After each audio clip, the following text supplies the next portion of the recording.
Hello there, everyone, and welcome back to the Showing Up to Your Life podcast and YouTube channel. My name is Art Burns. And, it's funny. I always say I'm so excited today, but it's almost like I get excited more excited every single time that I sign on and I say those words. Seriously, it's like I get such a just beautiful rush when I sign on to do these episodes, and I just want to thank all of you for being there to listen, because without you, I wouldn't be doing it, and I really do love it.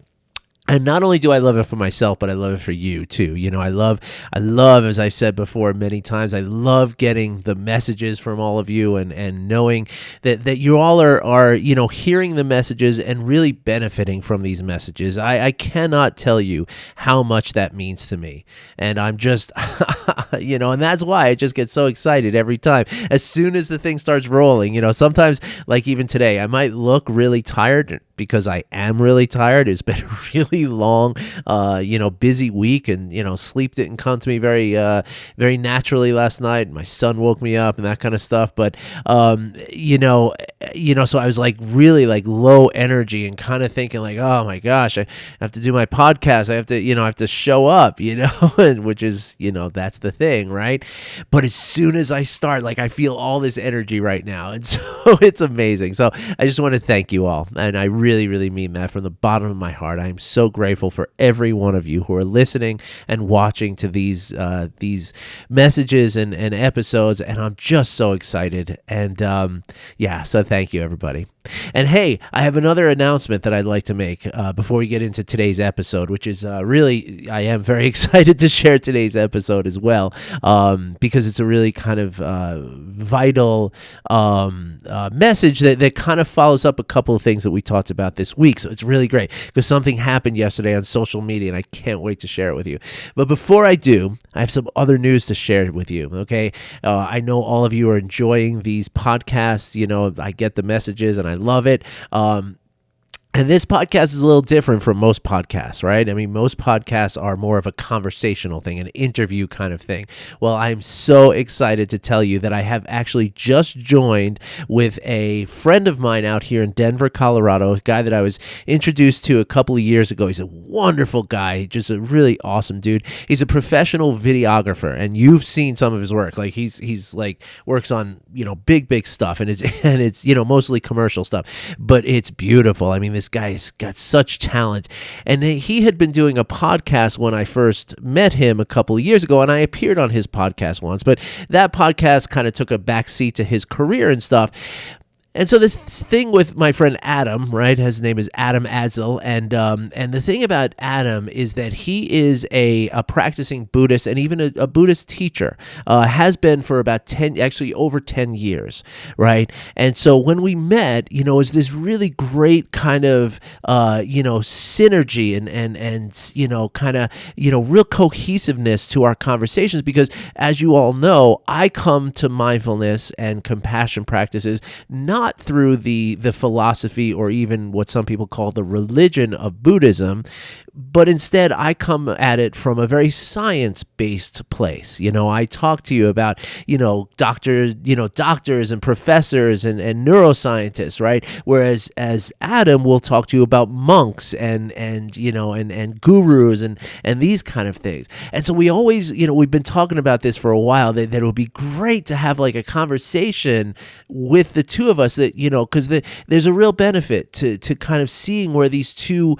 kind of angles converge with one another, right? The science, evidence-based angle and the philosophical, religious, spiritual angle. There's a, if you draw the Venn diagram, there's a big overlap, and it's a really beautiful place. And so we just dropped our first episode yesterday. We're going to be doing, hopefully, as long as Adam doesn't get too busy, which he might, but I'm going to really work on him to keep it up. But we're going to do a weekly podcast, it's called Learning to Surf, right? And it comes from the Jon Kabat-Zinn quote, right? That Jon Kabat-Zinn, who is, on my side of that line, right? He's the science, evidence-based doctor guy. He has a quote that says, "You can't control the waves, but you can learn to surf," right? And if you want to know what that means, we actually talk about it in the first episode. So We just dropped it yesterday. I'm so excited. It's on Spotify. I know for sure it's probably in a lot of other different places too. I will share a link in the YouTube comments, and I'll try to put it in I think I can put it in the description of the Anchor podcast too. I hope I don't get in trouble for that, but I will do that. And yeah, you know what? I'm not going to do that because I just realized Anchor, I don't know if he's on Anchor, so I don't want to like get banned from Anchor or YouTube or anything. So instead of posting the link, you all can just either search for it. Okay. You can either search my name, I think it could come up, or search the Adam and Art Hour, or search Learning to Surf. One of those three should find this for you on Spotify. And if you can't find it, just send me an email, and I'll email you the link to the podcast, okay? Because I don't want to, again, I don't want to get like, suspended or something. I know how some of these platforms are these days, and, they don't give you any warning. Like, I've heard nightmare stories from people on YouTube who have just literally just been shut down, right, with no warning at all. So I don't want that to happen, because then I lose this, right? So let's play it safe. And if you can't find it on Spotify or Apple or any of your other podcast, wherever you're listening to this podcast, if you can't find it, just email me, okay? art@artburnscoaching.com, and I will send you the link, and you can hopefully enjoy that. Again, it's a conversation, so it's an interview style thing, but it's going to be just him and me every week. And every week we're going to choose like a different topic similar to what I do here, and kind of talk about it. And again, one perspective coming from the spiritual, philosophical, Buddhist angle, and the other perspective coming from me, which is the science but it's really amazing how these two things overlap. And this first episode was about 40 minutes long, and it was a blast. It was so fun. So I hope you enjoy it. And again, if you can't find it, just send me an email and I'll get it to you. All right. So this week, we talked about the vagus nerve, right? Which is really so instrumental and so integral to the connection that we feel with one another, right? But not only is it that thing that helps us or plays a role in that connection that we make with each other, and that need, that burning desire for connection that we don't even realize we have, but not only is the vagus nerve involved in that, it's also really, really involved in, as I told you, it's got within the vagus nerve, there are nerve endings or nerve channels, whatever the scientists are going to call it, that are both afferent and efferent, meaning that they are sending information back and forth, right? It's a 2-lane highway that is constantly communicating your brain, your heart, and your gut, as well as the rest of your vital organs. This thing, just touches every organ. So it's constantly, monitoring what's going on and sending that information up to your brain, but it's also regulating all of those things that, all those different organs and the parasympathetic nervous system, right, which brings us to a place of rest and digest. And really, the parasympathetic nervous system is the place in which we can, connect to one another. Right? When we're in the sympathetic nervous system, or I should say when our sympathetic nervous system is active, that's when we're in the stress response, right? And in the stress response, we are in survival mode. So how many times have you been running for your life and thought, hey, you know what? I should have a heartfelt conversation with somebody. Right? It doesn't happen that way. It can't. It literally can't. And so in order for us to feel compassion towards one another, and in order for us to feel that empathic connection and that resonance with one another, to feel it in a deep and really important and grounding way, that really makes for that ever important connection that we make to those people we love, and even to those people who we don't even know, right? Like even the anonymous encounters that we have, right? Those little micro moments where we connect with somebody, where we look someone in the eye and say, hey, I hope you have a great day.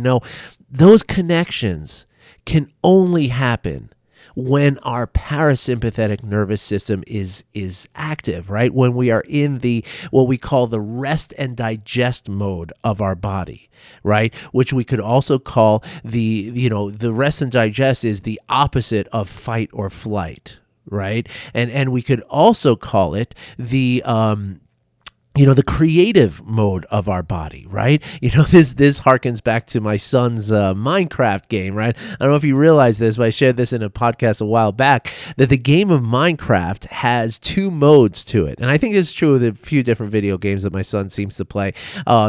There's two different modes, right? There's survival mode and there's creative mode. Well, those are the same exact things that happen in our bodies, right? We're either in creative mode or we're in survival mode. So creative mode is the parasympathetic nervous system. That's when we're in the rest and digest. That's when we are open to this connection. That's where we feel each other. That's where we nurture each other, even beyond our own consciousness. Right, which is so amazing, right? And the survival mode is when we're in the stress response, right? That's fight or flight. That's what's happening in the survival mode. Just so you understand, real quick, in survival mode, when in the stress response, your blood pressure and your heart rate and your respiratory system are all just pedal to the metal. They're going as fast as they can, right? Your heart rate is elevated, your blood pressure is risen, and your respiratory system is working very quickly too. And the objective and the reason why this all happens is very specific.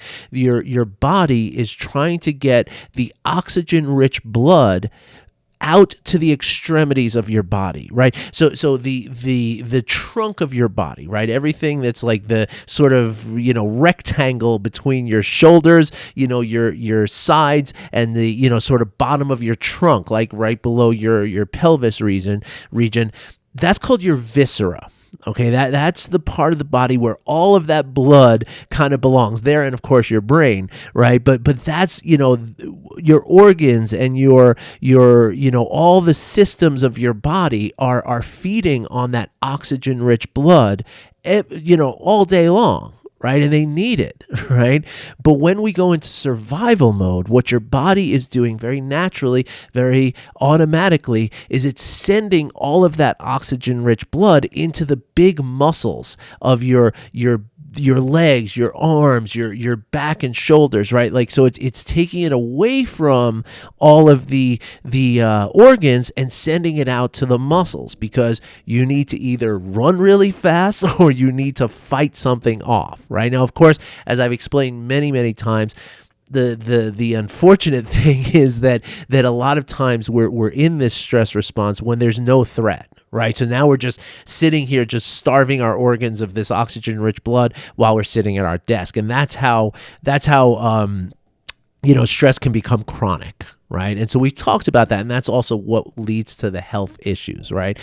But essentially what we're doing, right, that's the whole point, right, is that we're taking the blood away from the center of our body where in creative mode, right, with that oxygen-rich blood, that's where your cells are dividing and duplicating, and your organs are constantly, again, with the help of the vagus nerve, your organs are constantly kind of going through this, almost like a diagnostic. When you go to the car, you go to the mechanic, right? And they plug a thing into your car, and they can read out like what's going on in the system of your car, right? That little thing that they put under your steering wheel, right, and plug it in. Well, that's what your vagus nerve is doing all the time, right? It's constantly checking in what's happening with my organs, right, and keeping you safe, right? And so that's the creative mode, which I always really gave a lot of props to Minecraft and whatever other video games are using that. And I talk to my kids about that too, right? I tell them that I explain what I just explained to you, the creative mode versus the survival mode. And it works. It really does work. So for all you parents out there, you can certainly use that. And it's really brilliant. And so ask me about that if you need to. And so we also talked the other day about, about social media, right? And I think this was Friday of last week, if I'm not mistaken, if I remember correctly, in my very tired mind, if my hippocampus has enough energy to call that memory correctly. Whatever it was recently that we talked about the consumption of social media, right? And specifically, what I invited you to do as you're going through social media, right? As you're scrolling through and you're reading some things, you're passing over other things, and you're getting involved with certain conversations and such, right? I invited you to bring some awareness to how your body is feeling as you're going through that process. Because a lot of times what we'll do is, as we're kind of, reading through something, and this happens whether we're reading a book, a newspaper, watching television, or engaging in social media, right? With the endless scroll and just kind of going through everybody's opinions. And, I think I told you at one time that Facebook, the best description I ever heard of Facebook was it's like walking into a room where there's 200 people just immediately screaming for your attention. Right. And so it can be a very stress-inducing place. And so I invited you last week, as you're scrolling through Facebook or whatever other social media platform you use, that you check in with your body and notice, how is it feeling, right? Because if you're feeling some tension, if you're feeling some, maybe there's a feeling in your stomach, maybe there's a tightness of your chest, maybe there's a heat rising in your ears or in your head, or, whatever those signs are for you that show you that you're getting into that place of getting into those emotions of fear or anger or grief or shame or any of that, right? Because that is your body entering into its survival mode. And you would be well advised that while you're in that, when you feel your body edging into that place, well, you'd be well advised to maybe put the phone down for a little bit. Right? Maybe go to the Good News Network, which is a fantastic platform, right? It's a mobile app. I think they have a website. I'm sure they have a website too. I mean, my cat has a website, right? So everybody has a website. But my cat doesn't really have a website, but he could, and he might someday. But the Good News Network is this wonderful platform that they literally, it's just like what it sounds, right? They only share news stories that are, good news, right? You won't hear about any war. You won't hear about any hostages. You won't hear about any, refugees. Now, I'm not saying that we should, be blind to those things in the world. I think it's very important to keep ourselves informed, right? But if we're just watching mainstream media all the time, it does get to a little bit of brainwashing, right? And the same thing will apply. And so when you're feeling that tension arise in your body, well, that's a good time to check in with yourself and to, again, push away from it. Take a break for 5 minutes. Allow your body to get back, to the creative mode. Allow yourself to come back to that place of where compassion and kindness are possible, because that's really the place where you are healthy, and that is the place where you are in your natural state. Right? And that's really important, okay? Not only for your physical, mental, emotional health, but also for the physical, mental, and emotional health of everyone who you touch every single day. Right? And so I'm going to tell you a story now about something that happened just yesterday that shows how this all works, right? Or, well, I mean, kind of show. I'm going to tell it from my point of view, but I've gotten a lot of practice from this. So it doesn't require for me, it is not required for me to take a break from social media, because again, I've been practicing this enough to be able to kind of monitor myself in real time. And you can get there too, right? There's nothing that I'm not magic, right? And I've only done the same exact things that I've told all of you how to do, right? I mean, maybe, I've given you some practices. The only thing that maybe I could, that maybe would help is if you don't understand some of these practices, maybe you need some sort of guidance and some sort of, an accountability partner, right? And that's one of the biggest roles that a coach plays. So anyway, I invite you to, if you keep doing those practices, you will also get to the point where I am, where you can, in real time, not only monitor, but also regulate the emotions that you might feel. Right? Because the thing is, right, the stress response, right, the whole concept of the stress response, right, that fight or flight, right, like listen to that language, right? This is something that has been around since the very first human beings roamed the earth, 180,000 years ago, right? Like that's the oldest known human, modern human being, right? I think it's about that. And the skeleton that they found that is dated that oldest date, name is Lucy, which is also my daughter's name, which I always love that. It's a personal anecdote. But anyway, 180,000 some odd years, right? Give or take a few decades, I guess, a few millennia. It's a long time, right? And so this stress response, right, in the human nervous system has been active since then, right? It's also active in every mammal in the animal kingdom, right? And so the idea then is that this is something that is very automatic for us, right? And the fight or flight, but again, in your life, right, in the 20, 30, 40, 50 years that you've been alive, you've also been you've been practicing the fight or flight on some level, either to an extensive way or maybe to a minimal way, right? But or maybe you haven't, but my guess is that if you're on this podcast and this YouTube channel, you've had some issues with stress. So that means that you have been practicing this stress response, right? And the stress response, as it relates to social media, the stress response is going to be triggered, right? That sympathetic nervous system is going to be triggered when you feel threatened on social media. Okay. And so just yesterday, right, I posted I'm working with a couple of different coaches, and one of my coaches is actually somebody from the advertising business where I never knew him as an advertising person myself, but he's in the world that I used to be in, right? And I worked with this gentleman as he was my client for a while, and now I'm his client, where he's trying to help me to kind of branch out and kind of build my brand, if you will, right? So I'm trying to do some social media posts that are not necessarily saying like, here's a lesson for you, or here's a thing about mindfulness, but instead just kind of general terms, right? General sort of concepts that we talk about here, right? And so one of the most basic and important general concepts is the concept of acceptance, right? Because it is not the experience that we have that makes us suffer. It is the unwillingness or inability to accept that experience that makes us suffer.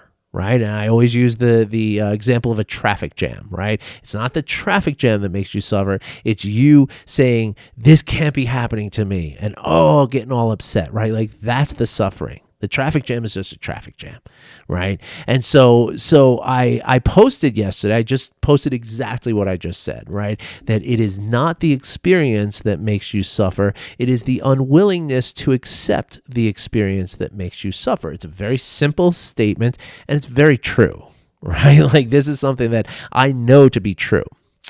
Well, lo and behold, now when I posted that yesterday, I got a whole bunch of likes and a whole bunch of comments saying like truth and wisdom and thank you and all this, these great comments that were coming through, which was awesome, right? Because all those people were right.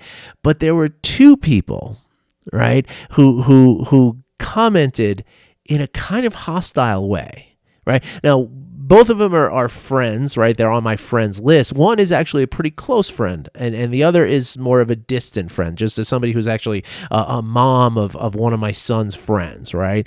And I mean, I like both of these people. There's no animosity between us or anything like that. But both of these people took issue with what I had said.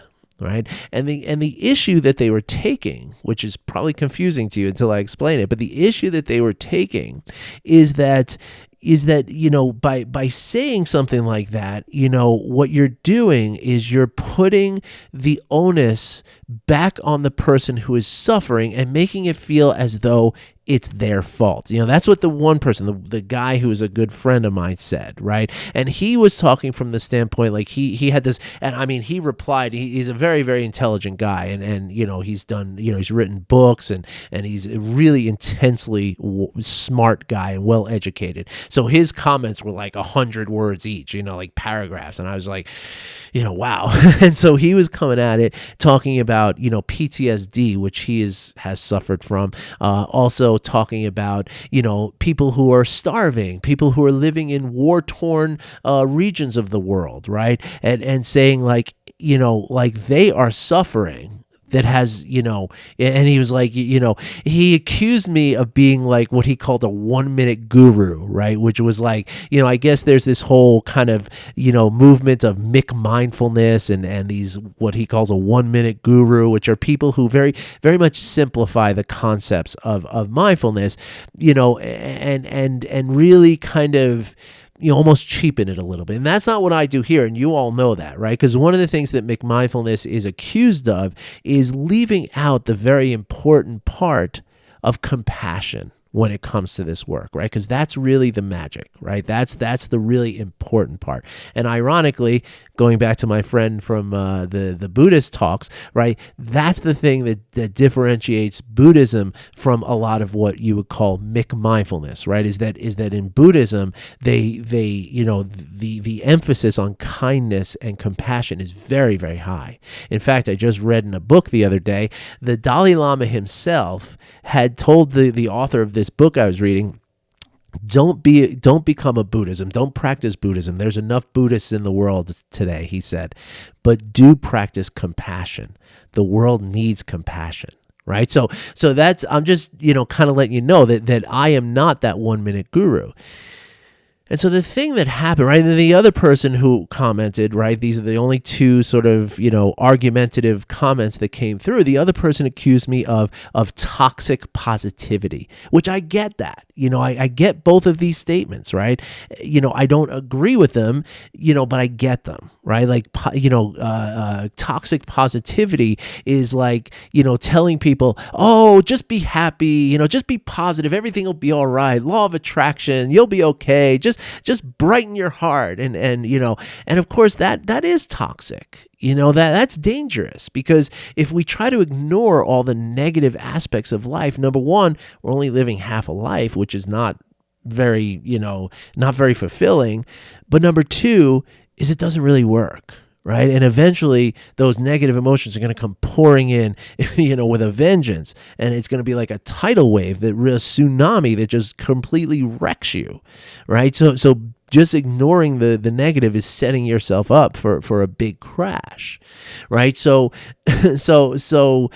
that's not what I do. Right. But here's the thing. Right. When I read these two comments, right, that instinctive reaction from my nervous system, right? This is not the thinking part of my brain, but this is the nervous system that exists within me, that has existed for 180,000 years, right? And really, the nervous system has been passed down from person to person to person to person over the course of those 180,000 years, right? So your nervous system is not just something that started when you were born, right? This has been passed down through, hundreds of generations of human beings, right? And so your nervous system contains a kind of memory of all of that, right? So when you feel threatened, right, it is an ancient and automatic reaction that is happening.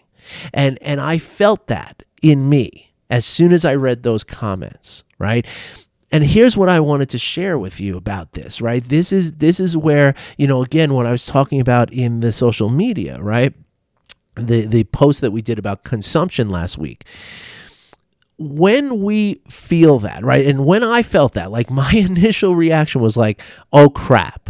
Here I am in this fight now, and I don't want to be in this fight, right? Like, that's bad. And so my initial reaction was to do one of two things, right? And if, a few years ago, this is exactly what I would have done, right? And what most people would do, right? number one, I would have just deleted the post or deleted their comment, just cancel them, cancel culture. No, you're out of here, right? Or number two, I would engage in a fight, right? Like that was I all of a sudden immediately got my guard up and I was ready. Again, I could feel that fight or flight response coming on, right? And I was ready to just, blast, right?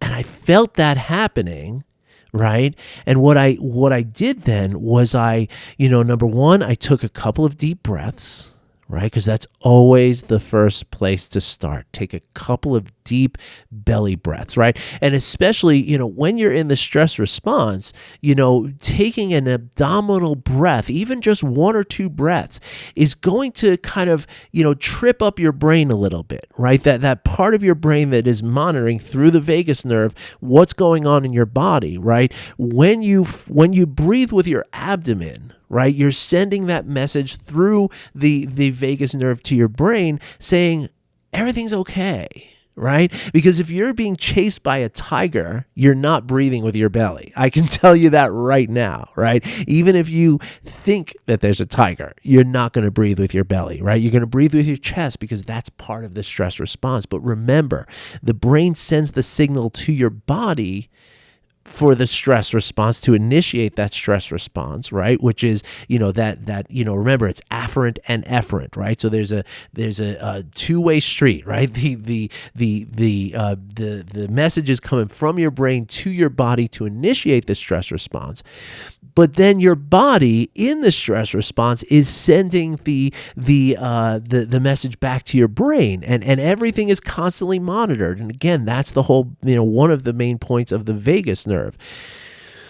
So, right? So what happens is when you breathe with your belly, that part of the vagus nerve that is sending the information back to your brain, right, is going to tell your brain, hey, shut down the cortisol. Everything is okay. We don't need this, right? So anytime you find yourself in that, the tightness is starting there, and especially if you get it early enough, and that's the key, right? If you're in a full-blown, like almost to a panic point, a couple of deep breaths is not really going to do much, right? But if it's in that beginning stage, if again, that's where the self-awareness through the practices I talk about, if you can develop that self-awareness that you feel that feeling coming on, right?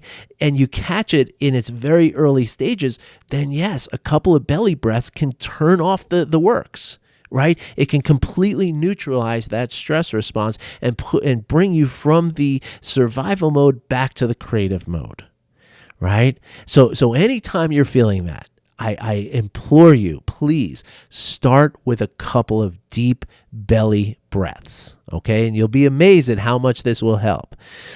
Okay, so that's what I did, right? And then what I did was, instead of allowing my brain to, my thinking conscious brain to dictate what I was going to do, because I was feeling, insulted. I was feeling threatened. I was feeling, bombastic about my, my knowledge here. You really want to get into this conversation with me? I mean, I do this all day, every day for years. You want to have this conversation? Okay, let's do it, and I was ready to, win a fight. Right? Like that's where my brain was. And again, my body wanted to follow it. But once I neutralized my body, right, then what I was able to do is I was able to let my heart guide me, right? And I was able to really, read the words that these people, these other human beings, which remember, human beings, every single one of us, and along with every other animal, every other creature, every bug, every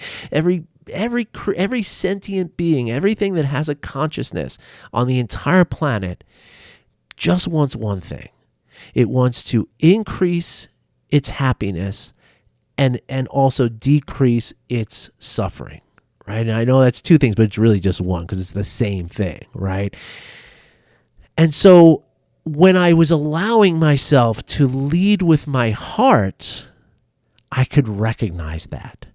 And then I took a couple more deep breaths, and I could read in their words, right? That want, that need to be to be happy and to reduce suffering, right? And for whatever reason, I was touching a nerve with these people, right? I was tweaking them, and I made them feel threatened. I made them feel angry and emotionally reactive in whatever capacity, for whatever reason, right?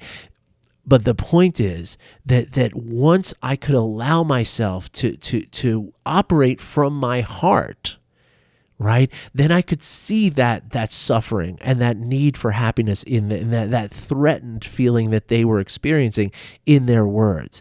And even more importantly, then I could let my heart inform the words that I was going to speak back to them. And I'm really happy to tell you that with each of these people, I wrote, thoughtful. I didn't back down. I stayed with my understanding, and I explained how acceptance does actually, do what I'm saying it does, And again, with the one guy who's a writer and stuff, it was like, we probably traded like 2,000 words between us, over the course of like 5 different comments, because my comments were equally as long as his, right? But every word, every notion, every expression of those words was in the interest of connecting from my heart to his heart, connecting from my suffering to his suffering, connecting from my love to his love. Okay? And again, that's not coming from my brain, that's coming from my heart. Right? But of course, the writing, the actual, mechanism is driven by my brain. And that's, again, going back to what the vagus nerve is doing, right? When I allow myself to feel it in my heart, the heart sends that message up to my brain and executes, as the love and compassion that I wanted and that I had in my heart for these people. So I just wanted to share that story with you today. I know it's kind of, a random topic, I guess, and we've kind of talked about this stuff already, but I thought it might be useful for you to really understand, what I mean by some of this stuff. I just thought it was like a really cool, like real world example of what we talk about here and how it actually works, in real time, in the real world.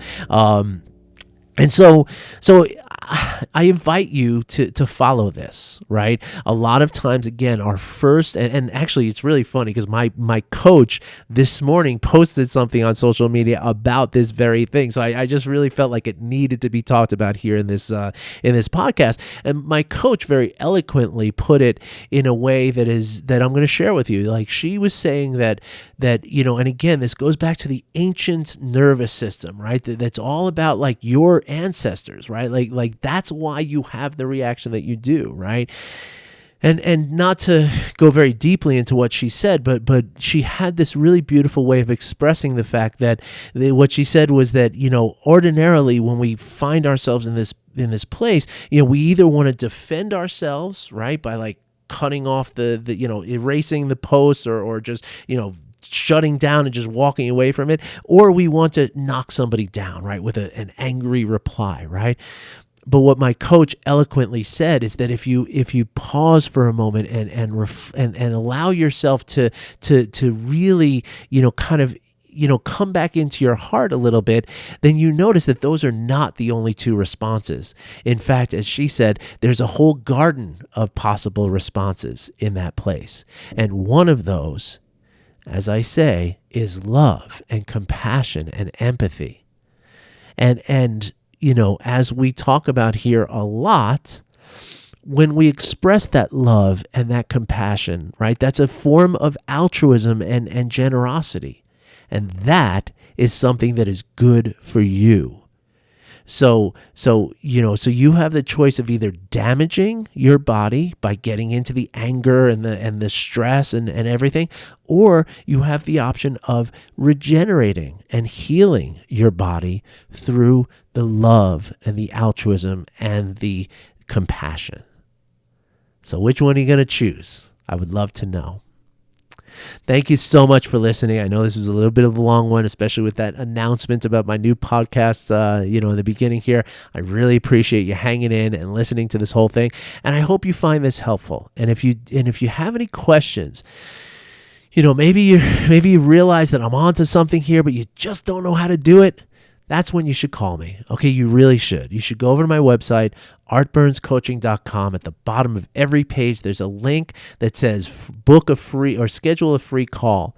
It is free, and it is a call that will happen between you and me. It can be either Zoom or a phone call, and we can talk about what it is that you don't understand. It's completely free, and I am completely happy to explain this for the full 45 minutes or to cover whatever else that you want to cover, okay? And during that call, if you find that you enjoy that process, well, that's what coaching is. And if you enjoy it, then we can talk about getting you into coaching, with me on an ongoing basis. And I would love to have that conversation with you, not just about the coaching, just about anything. I would just love to talk to you. So if you have any questions or any concerns or confusion, please reach out. Okay, please. All right, everybody, I'm signing off now. I hope you have a great weekend. Stay warm, stay safe out there. There's some crazy weather coming our way in Denver here. We're going to be sub-zero all weekend. There's snow in Dallas, Texas, and, big car accidents, and everything's kind of in a very volatile place. So please, all of you, stay safe, okay? Thanks a lot, everybody. I'll talk to you soon. Have a great weekend.